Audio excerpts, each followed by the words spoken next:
हिरण्यकश्यप की बहन धुंडा ने कहा भैया अभी हमारे पास एक उपाय और है, और वो उपाय ये है कि फिर जब महा का महीना आवे तो महा के महीने से तुम ईंधन इकट्ठा करवाना और ईंधन फागुन की पूर्णमासी तक करवाना। ईंधन इकट्ठा महा की पूर्णमासी से और फागुन की पूर्णमासी तक करवाना। फागुन की पूर्णमासी को तुम हमारा हर घर से पूजन करवा देना, हम तुम्हारे पुत्र को समाप्त कर देंगे। ऐसा ही किया गया। महा की पूर्णमासी आई, ईंधन इकट्ठा किया गया। चैत की पूर्णमासी आई। चैत की उस समय जब फागुन की पूर्णमासी आई तो फागुन की पूर्णमासी को हर घर से पूजन करवा दिया गया। चैत की परवा वाले दिन बहन धुंडा प्रहलाद को लेकर के ईंधन में बैठ गई, और जब ईंधन में बैठ गई तो लोगों ने उस ईंधन में आग लगा दी। आग जलने लगी तो राम नामी चीर उड़ करके प्रहलाद के लिपट गया। बहन धुंडा धो धो करके जलने लगी है, और जैसे ही जलने लगी तो एकदम से ब्रह्मा जी से कहा ब्रह्मा जी तुम्हारा दिया हुआ वचन मिथ्या गया। तो आकाशवाणी होती है। ब्रह्मा जी कहने लगे हे बेटी धुंडा, हमने तुम्हें ये चीर इसलिए दिया था कि इससे तुम सदुपयोग करना। तुमने उस चीर से दुरुपयोग किया तो कर्तव्यम में तम भोगतम, जो जैसा कर्म करेगा वैसा भोग उसको भोगना है। बहन धुंडा जल करके समाप्त हो गई, और जब बहन धुंडा जल करके समाप्त हो गई उसी राख से प्रहलाद जी निकलने लगे। तो जितने भी भगवान के भक्त थे सबने रंग गुलाल से प्रहलाद का स्वागत किया, और जितने भी हिरण्यकश्यप के परिवार के थे सभी ने ईंट गुट्टी कीचड़ मार करके प्रहलाद जी को मारना चाहा। तो हमारे देश भारत में इस बात का सत्य प्रमाण मिलता है, और प्रमाण ये मिलता है कि जो लोग आज भी भगवान के भक्त हैं वो होली का पर्व आए तो रंग गुलाल से होली खेलते हैं। जो भगवान के भक्त हैं वो आज भी रंग गुलाल से ही होली खेलते हैं। और जो हिरण्यकश्यप के परिवार के हैं ना वो आज भी लोगों ने देखा होगा होली का पर्व आए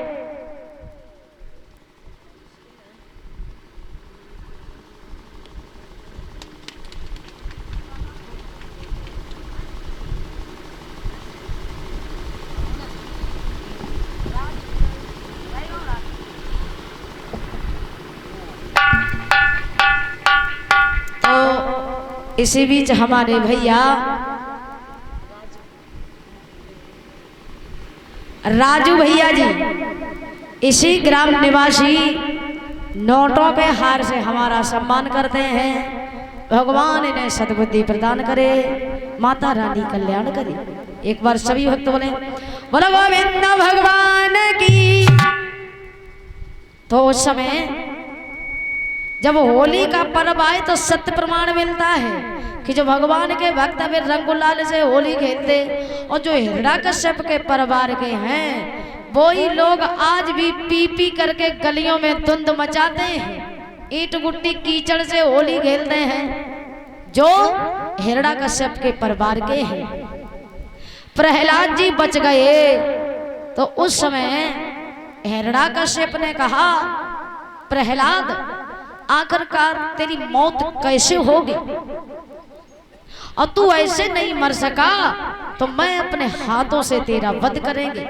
उसी समय प्रहलाद जी हंस करके कहने लगे पिताजी दुनिया में अमर कोई नहीं है, जो जन्म लेकर के आया है उसे एक न एक दिन मरना है। मरना सबको है, हमें भी आपको भी, लेकिन सारा जीवन बीत गया पाप करते करते पिताजी, अब समय आ गया है, शेष जीवन थोड़ा बचा है। इसे क्यों न तुम भगवान के चरणों में लगा देते, क्यों अवगुणों में लगाए हो, क्यों अपने हीरे जैसे जीवन को बर्बाद किए दे रहे हो। प्रहलाद जी ने अपने पिता हिरण्याकश्यप को उपदेश दिया और कहा, पिताजी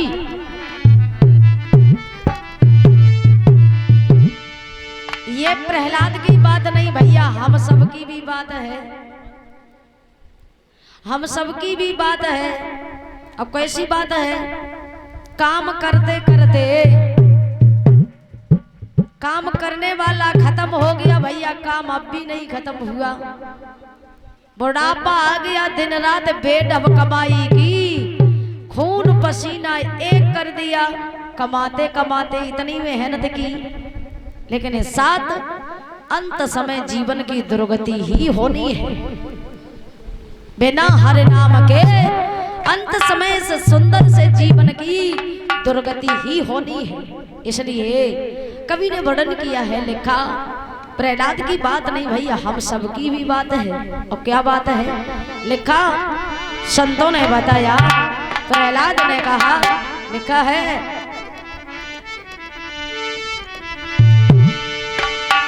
अरे भजन रामा और यो मरिया रह गई धोरी, भजन रामा।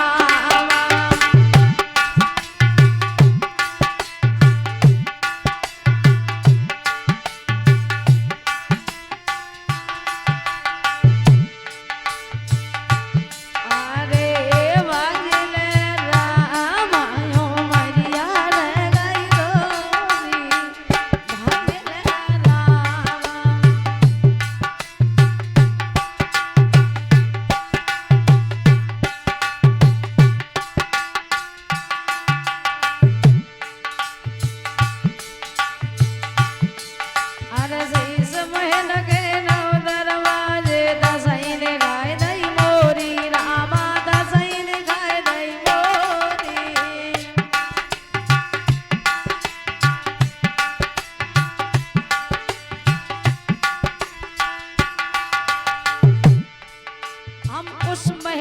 बात नहीं कर रहे हैं जिस महल को मानव तूने बनाया है, हम उस महल की बात कर रहे हैं जो शरीर रूपी मकान तुम्हें भगवान ने दिया है। इस मकान में 10 दरवाजे होते हैं, 10 9 दरवाजों का ज्ञान सबको होता है और 10वें दरवाजे का ज्ञान सबको नहीं होता है। 10वें दरवाजे का ज्ञान जो गुरुमुखी लोग होते उन्हें होता है, गुरु करवाता। 10वें दरवाजे का ज्ञान सबको नहीं होता। जब इस शीश महल में 10 दरवाजे हैं और लोग अंत समय घेरे बैठे रहते हैं, अंत समय लोग घेरे बैठे रहते हैं, फिर भी नहीं जान पाते हैं कि आखिरकार प्राण कौन से द्वार से निकल करके चला गया, नहीं जान पाते। लिखा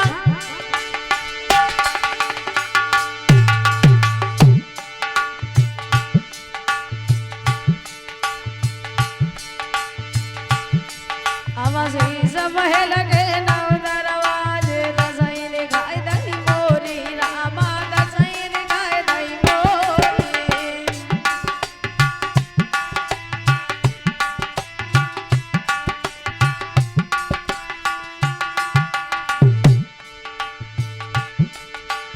आवत जात लगो नहीं कोई, किस में दे भाई महल में चोरी, महल में चोरी। भजन राम आयो मैया रह गई धोरी।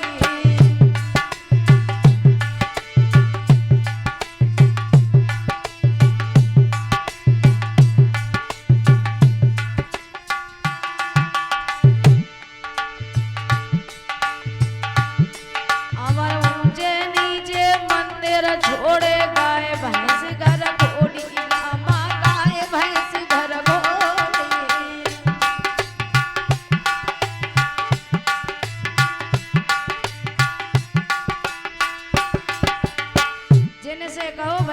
कथा सुनाए तो लोग कहते नहीं जाएंगे, समय नहीं हमारे पास।